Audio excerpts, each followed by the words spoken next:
பிரதமர் மோடியின் நண்பர்களான தொழிலதிபர்களுக்கு பயனளிக்கும் வகையில் தொழிலாளர் விரோத சட்ட தொகுப்புகளை செயல்படுத்தியதற்கு அகில இந்திய காங்கிரஸ் தலைவர் மல்லிகார்ஜுன கார்கே கண்டனம் தெரிவித்துள்ளார்.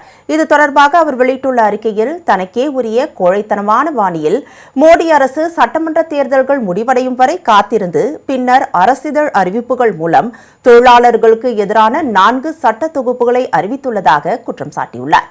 மோடி அரசு எந்தவித ஆலோசனையும் இன்றி இந்த தொழிலாளர் விரோத சட்ட தொகுப்புகளை விரைந்து செயல்படுத்தியதாகவும், இந்த சட்ட தொகுப்புகள் சுதந்திரத்திற்கு பிறகு தொழிலாளர் உரிமைகளுக்கு ஏற்பட்ட மிகப்பெரிய பின்னடைவு என்றும் குறிப்பிட்டுள்ளார்.